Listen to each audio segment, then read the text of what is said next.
Hey, Christy. Yes, Leslie. Sherlock Holmes was doing some gardening, and Watson asked him what he planted. He replied, "A lemon tree, my dear Watson." Elementary, I get it. Hi, I'm Christy, a backyard gardener from Colorado. These days, gardening has gotten very popular, and my friends and I have noticed more and more people picking our brains for tips and troubleshooting about gardening. We're not experts. We just learned a lot about gardening from the mistakes we made along the way. So welcome to Upside Down Tulips, a fun podcast that celebrates gardening gone wrong. Upside Down Tulips.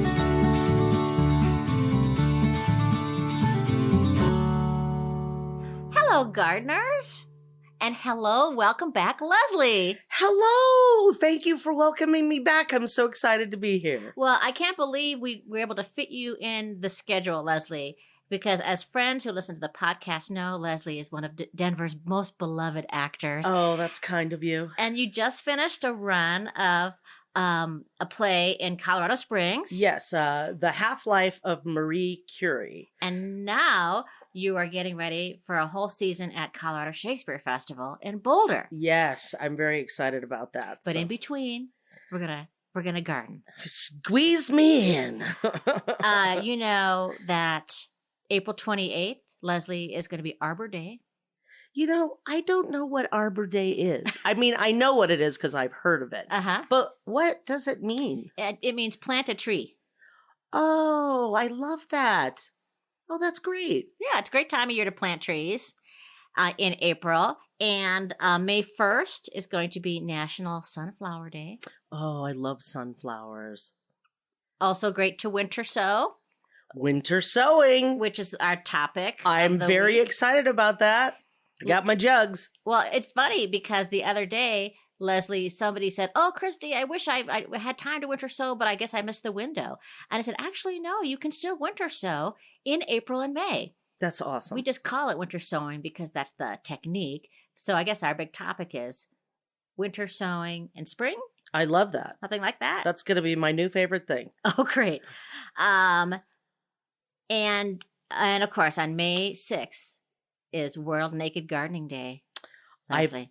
I've never heard of World Naked Gardening Day, but I think it is going to be spectacular. Well, friends, you'll be glad to know, of course, we're going to replay our infamous pod play on World Naked Gardening, and we have a brand new one. So exciting. This week. So, but before we get into our garden updates, Leslie, I do have a question for you. Yes. So I found this out yesterday that, and is this true, that you were in the movie Footloose? I was. Not the remake. I was in the original movie Footloose with Kevin Bacon. You were?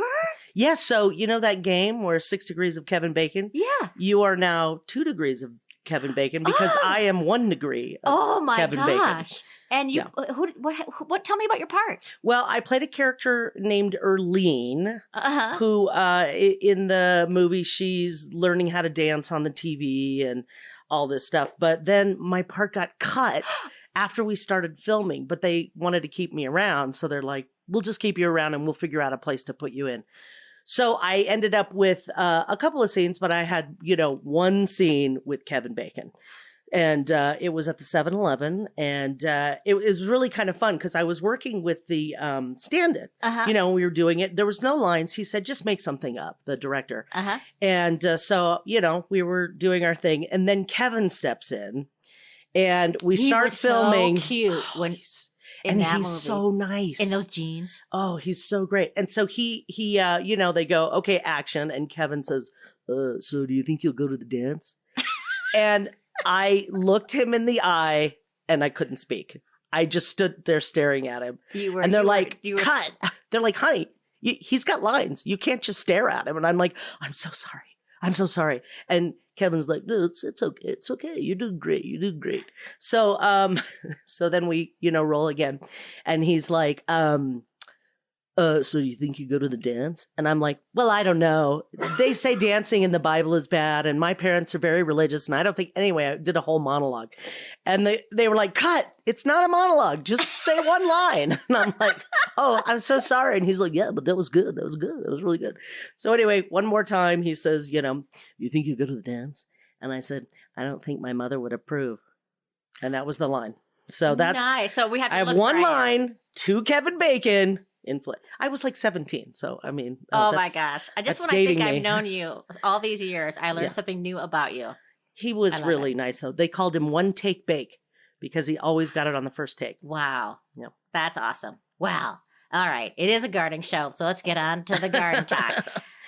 Leslie, will you please let us know how are all your plants doing since we last chatted? Well, it's, they're doing okay because, I was away for 6 weeks. So my husband had to step in and water my plants for me. But he overwaters. I know, but he was very careful this time. He even forgot a couple of times, which is good because the orchids don't like to be watered that much. But my Chloris Leafman is blooming like crazy. This is your orchid? Yes, and it's got 2 stems, and each stem has like 10 flowers on it. How do you do that? I just left it alone, and now it's happy. I have killed about 5 orchids in my life. Well, both of mine, because Leaf Life is still about to bloom, like the stem has come out and there's like maybe 5 or 6 buds. That's a much smaller plant, but it's very exciting. And my poinsettia is still alive. Nice. Yes, and Good my pronunciation. Thank you. I had to practice that. And my Christmas cactus seems very happy. Still alive. So I'm excited. Great. If any, my little rose bush, still got some leaves on there, but not doing as well. But it has leaves. That's has a good some sign. leaves. That's a good sign. And nothing's black yet, so I figure that's okay. Last time you were here, Leslie, you brought in your little cactus that I believe Sticky. Yeah, Sticky. And Sticky had some brown spots on it. How is Sticky doing? Well, Sticky's still in the window, and the brown spots haven't grown. Oh, so that's good. It seems like Sticky is still alive. I'm very careful. We hardly water Sticky at all. Good. Yeah, that's good. But I think Sticky was getting overwatered. But I can't tell if, as long as it's still green, it's still alive, right? Good. Yeah, green is good. Well, Sticky's holding on. Okay. Okay, great. Okay, good. Okay, good. Well, I can tell you a couple things about what's going on in my garden, Leslie. Oh, fantastic. Well, the first thing I want to tell you is that I don't know, friend, if folks, you remember this, but I had a incident near my compost pile last year where Leslie, I found a dead rat. What? Yeah, it was really gross and scary. My handsome and handy husband said, that's not a rat. I said, oh yeah, get closer. And yes, it was a rat near the compost pile. So I've been kind of afraid of my compost pile. And I didn't turn it at all this fall. But I had to turn it this spring. It's just stuck. And I was just so afraid to go over to it because I had this vision, Leslie, that I would start pulling things out of the compost pile and I would just find a nest of rat babies. Like a family living in there. Oh. So I put it off and I put it off. And finally, my handsome and handy husband convinced me that there were no rats in the compost pile. And I kind of poked it, with the end of my rake. And then so I just started pulling everything out. Oh. My least favorite garden task. It's so much work, but I pulled everything out of these bins because I don't have the kind that you rotate or you turn a crank. It's I've seen those. Right. Open air bins. I'm pulling everything out, scooping out everything that's compost and putting it in one bin and then putting everything back in. Wow. And so I got it done, which I'm very excited about. But there was this moment when a woman came by. I've been posted on a gardening group on Facebook that was giving away plants. And so she stopped by while I'm in the middle of pulling all this out to pick up some plants. And it turned out that it was Lauren, who was a member of the garden party who I'd never met before. That's fantastic. Except for Leslie, was head to toe in compost. So I was like, it's leaves and grass, sure, but it's also like food scraps from the last year. So it was like, I just felt like I was covered in coffee grounds and banana peels and Halloween pumpkins. But it was really nice to meet Lauren, and she was very gracious, even though I was head to toe. But when she came over, I said, "I'm sorry, you just find me in my least favorite garden task." She goes, "Yeah, I know, because I just listened to that on the podcast." And oh my God, that was weird. That is weird. That's kind of like a meta moment. It was very meta. And I also want to give folks an update on my forsythia. Do you know what a forsythia is, Leslie? I have no idea, but I love that name. Isn't that pretty? Yeah. It is one of the first blooming bushes in the spring, and it is a bright canary yellow. It is so beautiful. It blooms before lilac bushes. It's a beautiful plant. I've always wanted one. I planted one for the first time 2 years ago, and I got last year this it's going to get big, but this beautiful little bush, bright yellow, so beautiful, so wonderful. And I went out to check to see how it's doing. Uh-oh. What? It's dead. No. It's dead. Dead. It's dead. Oh, It's poor dead. thing. I'm so sick. Oh. You know, the first year when the temperatures got really, really cold, I covered it. I was very anal with it. And this year I thought, what's going to be just fine? It's left on its own. But we had some temperatures this spring that got really cold. We did, yes. And I think that's what did it. You know, I think that I have a bush out front and all the leaves are like brown. Yes. And it's happened before, but it came back.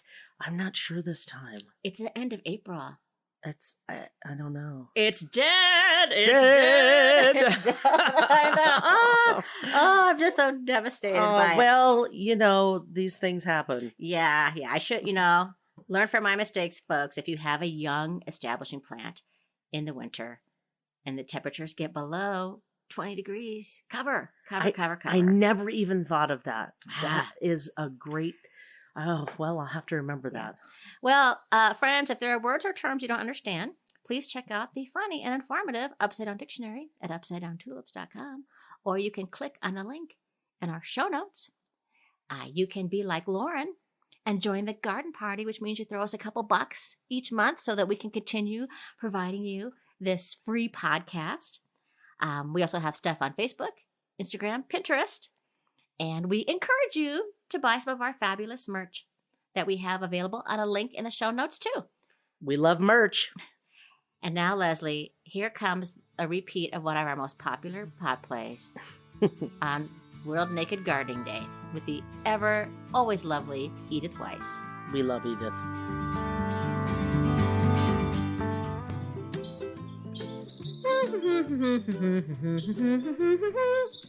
Spring.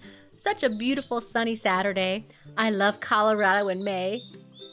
Before I go to Edith's house to help out in her garden, always a good practice to stretch out first with a little yoga. Sun salutation, into plank, then cobra, and downward dog. Halfway lift, and finish off with a sun salutation. Nice. I'm off to Edith's house. So nice. I think I will skip. La la la la la la la la la la la la. Hi, neighbor. Looking good. Well, hello to you too, kind stranger.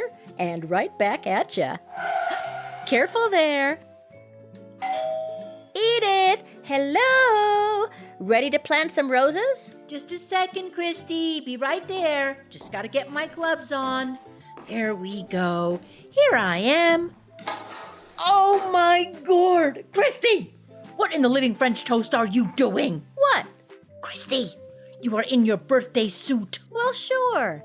You asked me to come help you plant in the natural state today. I didn't think you meant in Arkansas, whose state motto is the natural state.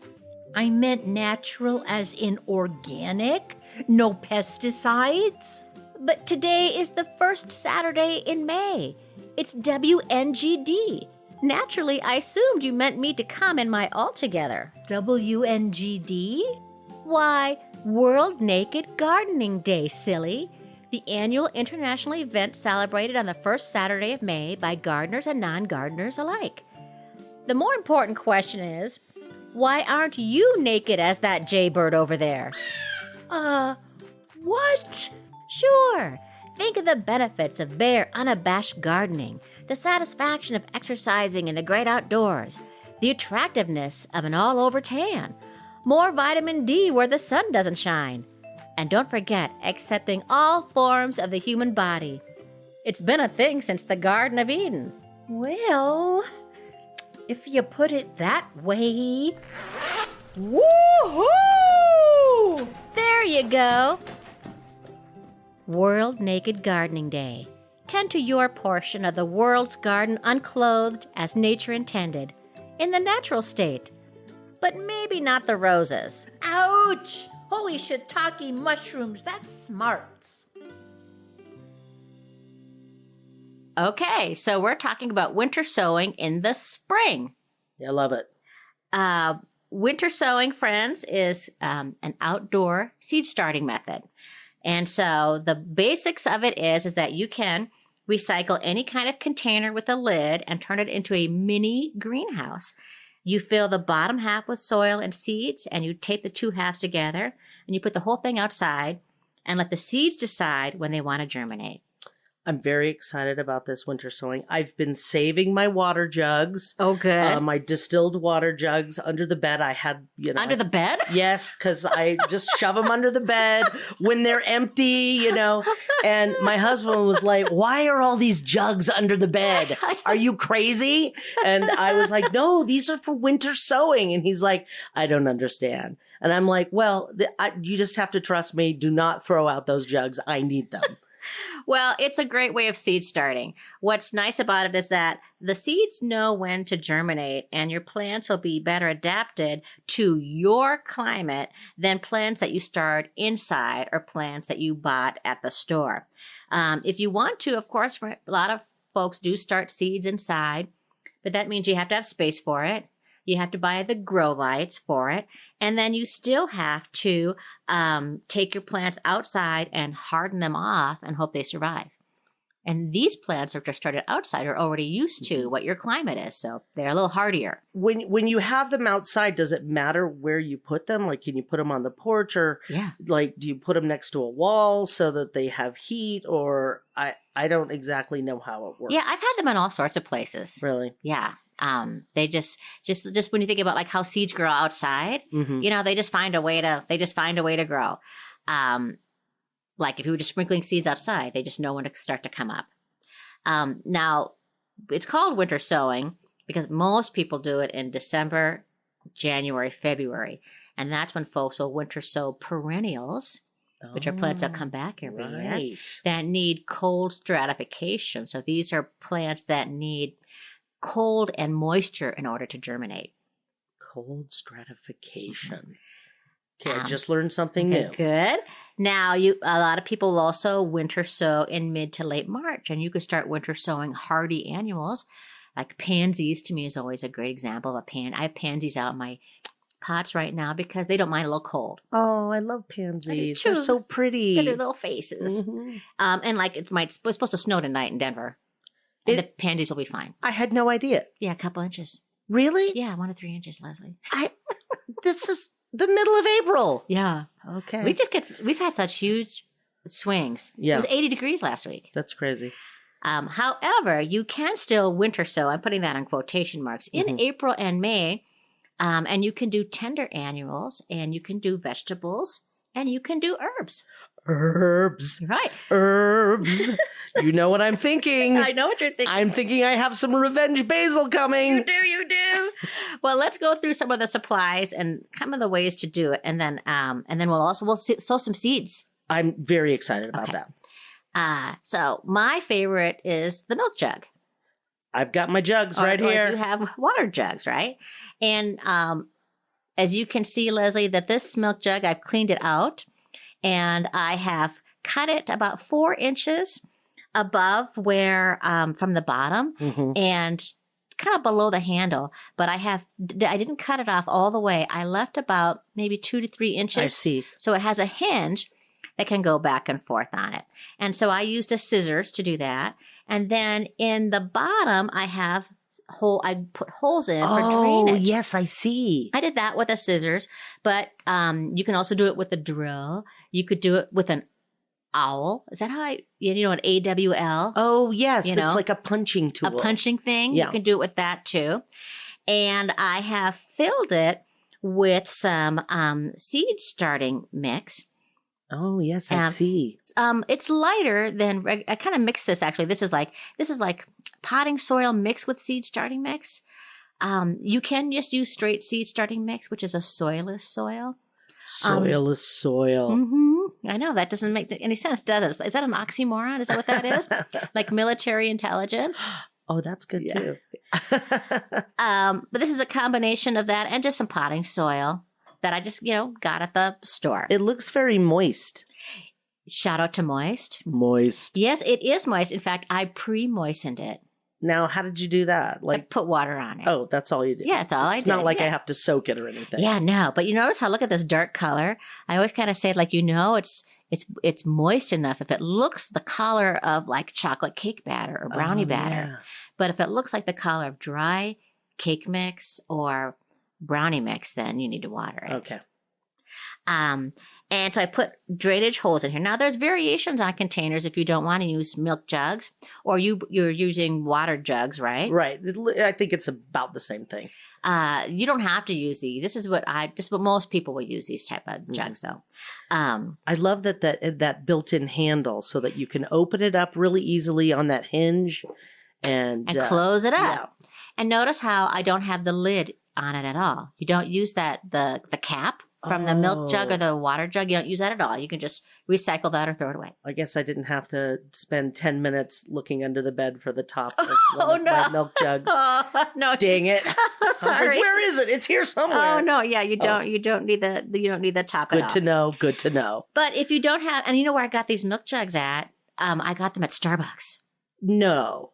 Really? So if you call up a Starbucks and I say, hey, will you save all of today's, because they go through so much dairy, so much milk for all the lattes. And then will you save them for a day and I'll come in the next day and pick them up. And sure enough, I went in there and they had saved them all. And that's a great idea. Just make sure you rinse them out right away, because if you don't rinse them out right away. Smell. Oh yeah, it's a terrible, I've made that mistake.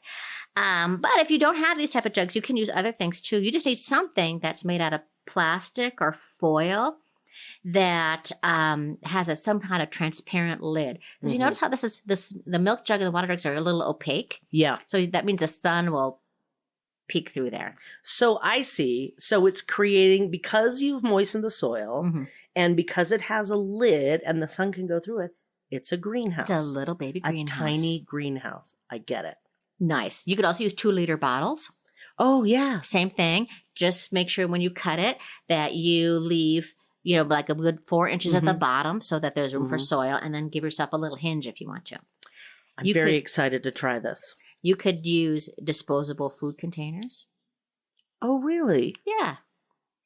Oh, I never thought of that. Takeout containers. Oh, right, because they give you those lids to put on top. Yeah. Oh, and then it would be a little flatter. Exactly. If you don't have a height, you need to put them somewhere flat.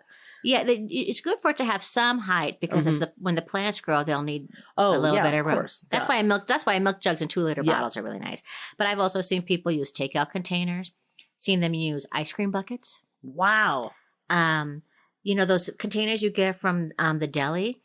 Oh yeah. When you get a muffin from the deli and it's like that plastic case, that just all that plastic for one muffin. Well, you can turn that one-use plastic into a dual-use plastic and give it at least some purpose in life. So here's a question. So I've got my winter sowing. I start everything. Things start growing. I've got my herbs in there. Do I have to move them at some point somewhere else? Yes, you do. Okay. Yeah, and we'll talk about that when we get back from break. Okay, great. So let's talk about seeds. Seeds. Okay. Almost anything that can be directly sown into the garden bed in the month of May, you can start ahead of time in these little mini greenhouses in April and May, depending upon the zone that you're in. Okay. So here in the Denver metro area, people got a good month to be able to do some winter sowing and get a little kickstart. So some of the flowers that folks can do in milk jugs right now in most parts of the country are marigolds. Okay. Morning glory, Sunflowers. Sunflowers. Yeah. In honor of National Sunflower Day, you I can love winter that. sow sunflowers. Zinnias, Zinnias. nasturtium, verbena, elysium, coreopsis, cosmos. Cosmos. And I'm trying to, for the first time, I'm trying petunias, which I've never done before. Petunias. So, and here are the herbs you can do, Leslie. Okay, I'm ready. Basil. Yes. All my jugs are going to be basil. I'm telling you. Okay, good. And you can also do other annual herbs. So these are herbs that use their, they're only good for that season. Dill, cilantro, marjoram, savory. And you can also do veggies. Veggies. So this week I winter sowed tomatoes as an experiment. Oh, really? Yeah. That's I did fantastic. Black cream. You can do cucumbers. I love You cucumbers. can do eggplant. You can do cauliflower, broccoli. I don't think So- I've ever seen broccoli or cauliflower grow. Like, Yeah. I don't know what that looks like. Yeah, it has it has like long green leaves that are kind of sagey, and then the broccoli and the cauliflower will come in from the middle. Oh, and then it's like a little pod, right? Yeah, yeah. Oh. yeah. It's Oh, this that makes yeah, sense. Yeah. Okay. So I think what we should do, Leslie, is that we should sow some. I'm so ready. So I brought a bunch of seeds. Excellent. And you get to decide which seeds that you want to sow, because I have a couple jugs here. So when we come back, we're going to sow some seeds, and then we'll explain to folks what you do once they start to germinate, Mhm. and how to transplant them out, and then how to troubleshoot them. Okay. That Okay. sounds fantastic. But here's a brand new World Naked Gardening Day pod play. So excited. Ring, ring. Hello, Christy. It's a beautiful May day for gardening. Hi, Edith. Thanks so much for coming to help me out. Where is your handsome and handy husband? Oh, he's off to a handsome and handy husband convention, doing a presentation on how to stay looking good while changing a toilet flange. Edith, may I say you are looking especially radiant today. Your skin is just glowing. I was just about to say the same thing about you. Did you get that mole removed? I did. Thanks for noticing. Should we start off with some stretches? Great idea. Sun salutation into plank, then cobra and downward dog, halfway lift, and finish off with a one-handed headstand with a spread eagle. Impressive, Edith. Now let's put on some sunscreen. Very important today. Thanks. You missed a spot. Oh, where? Right there. Wait, I can get it for you. There. There. Awesome. Let's head off into the backyard and start with my least favorite garden task. The compost pile. Yay!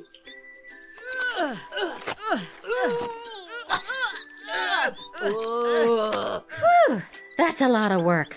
Next chore, pruning up the dead canes from climbing roses. It's the best time of the year to do it. Ow. Careful. Darn it. Oh, ow. Oh, what's next? Christy! Edith! I brought my milk jugs! We're back here, Leslie. I forgot to tell you, Leslie is going to stop by to learn how to winter sow, even though it's spring. Oh, hi, Leslie. Oh my gourd! You have clothes on. The more interesting observation, dear Leslie, is you do not.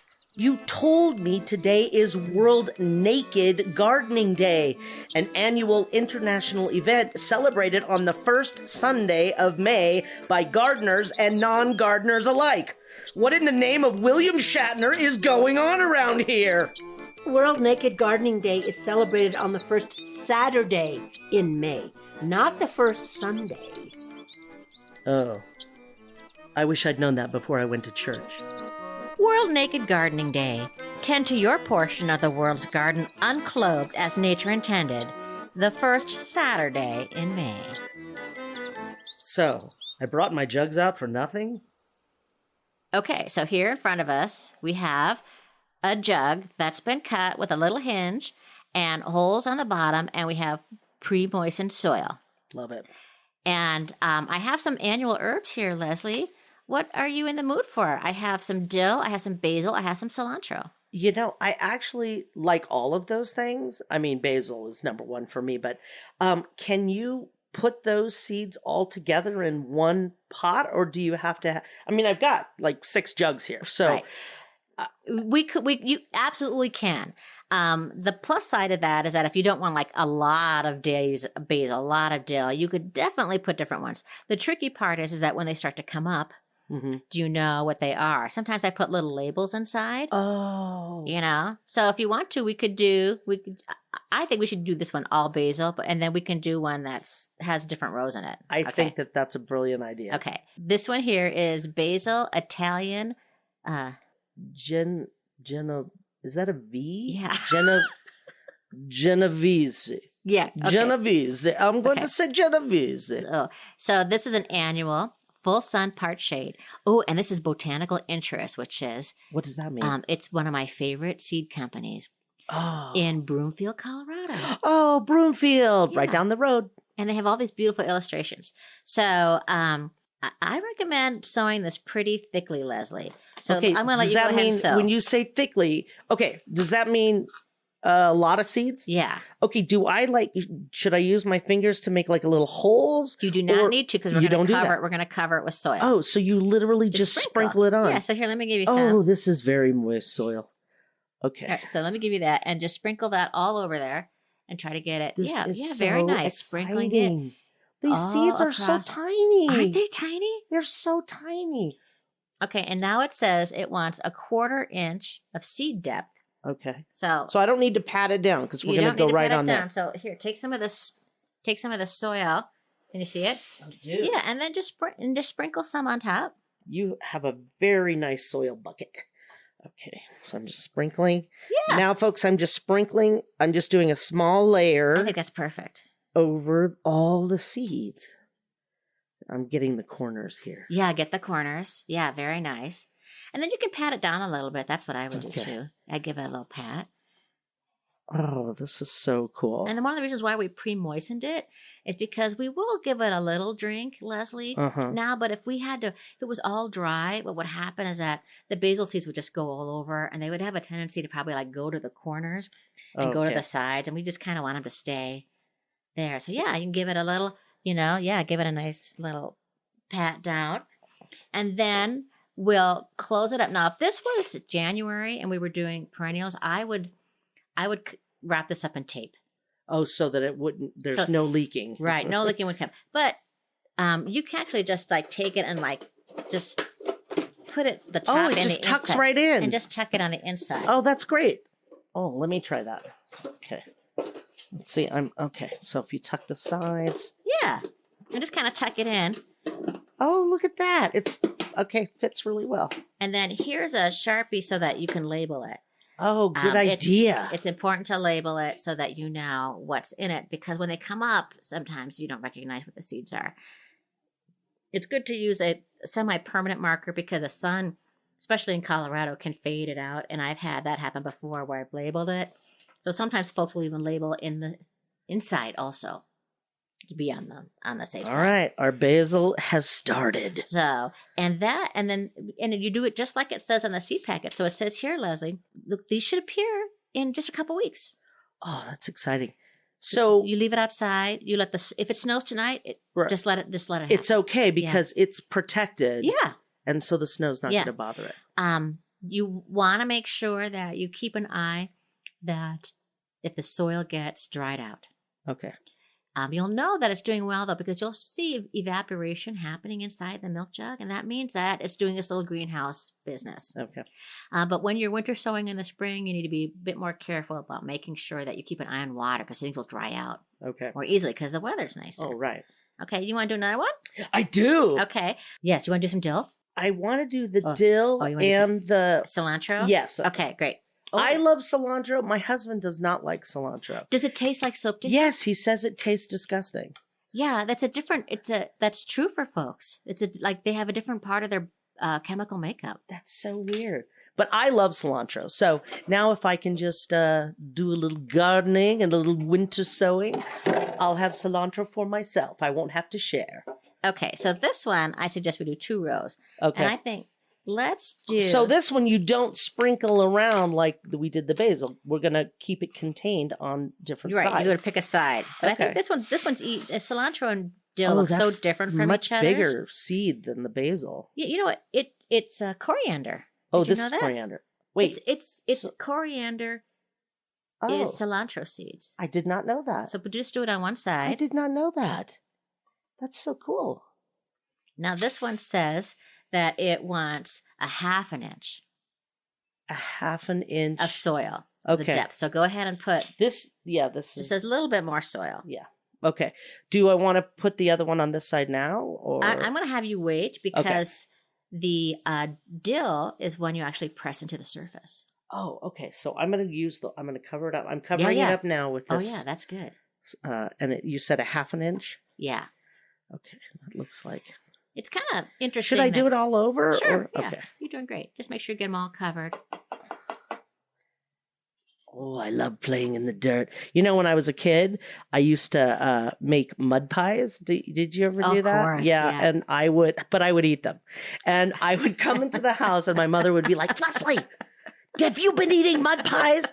And I would have a ring of mud around my face, right? And I would be like, no. My mother said she knew I was going to be an actor right then. I love it. No, mother, no. I wouldn't do that. Ring of mud around my face.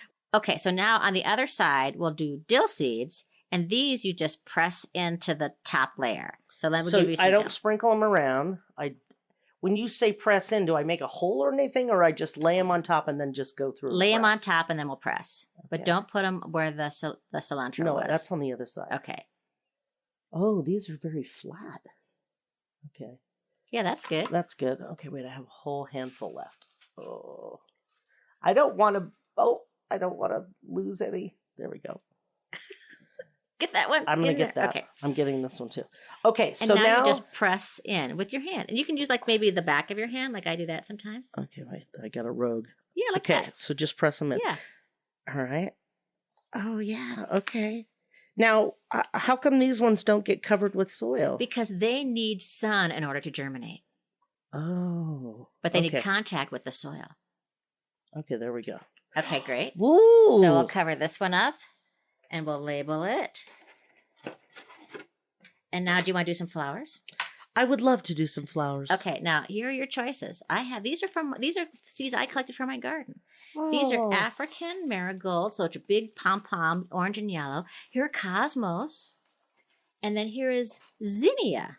Okay, now the zinnia is super interesting. They're like the flowers dried.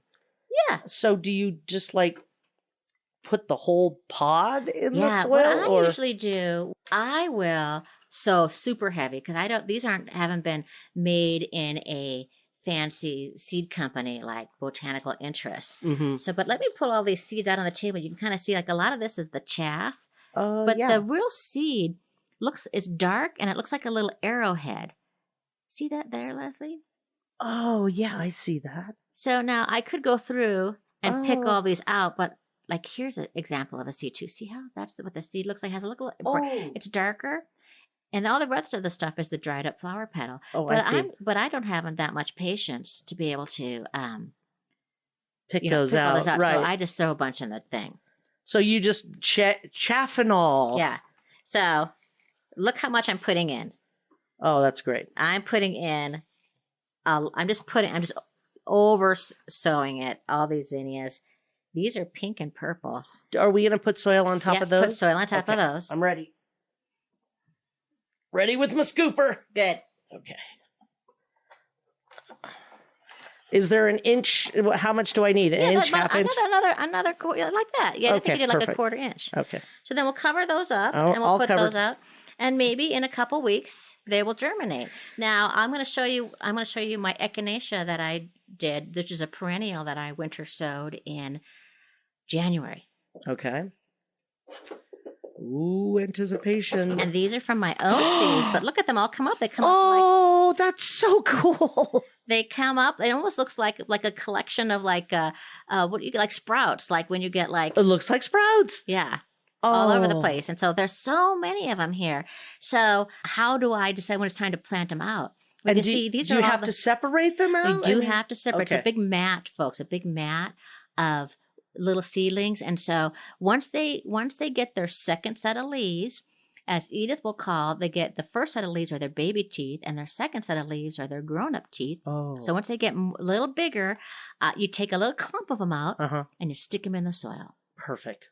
Little clumps. It's called hunk o' seedlings. Hunk o' seedlings. Yeah. That is genius. Things to troubleshoot for is that if it's light brown, you want to water it. You want to keep a close eye on things when you're winter sowing in the spring because they'll dry out really quick. Right, you said that. And you got to keep an eye out for when the temperatures dip down because like these little guys are all green and happy, but it's going to snow tonight and they could freeze. So you could cover them or you can move them inside a porch or a garage just to keep them warm. Okay. There are ways to troubleshoot them. And look at all the plants you can start really easily, really quickly, cheaply right now. I'm all in. Hey, Leslie. Yes, Christy? Guess what time it is? What time is it? It's mailbag time. Ring, ring. Well, Leslie, reach into that mailbag. Okay. Okay. I've got one here from Ashley from Denver. Hi. I have a tip for keeping those silly cats out of your pots. Okay. For years now, I've been using press and seal wrap over my larger potted plants. It's not the prettiest, but it keeps my cats and their business out of my potted plants. My 11-year-old Dracaena and my 7-year-old fire stick plant wouldn't be alive today without press and seal. Thanks for the show. Moved to the Denver area in 2020 and was new to this climate. You've helped me so much with my garden. Oh, and there's a P.S.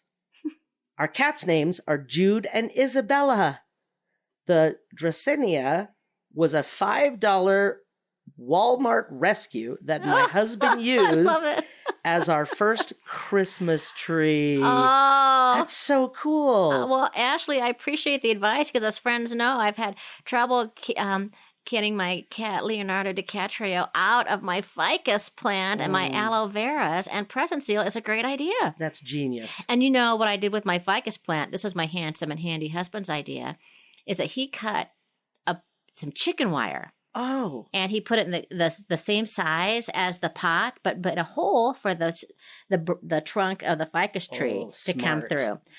So it has prevented Leo from digging in the plant, but it doesn't prevent him from trying to climb the ficus plant. No.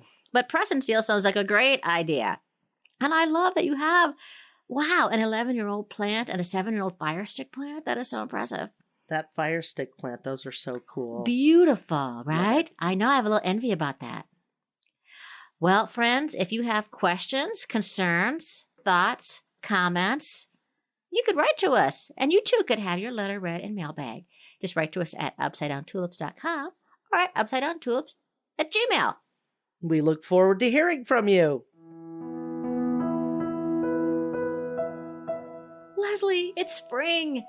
Do you have any additional inspiration for all of us gardeners out there?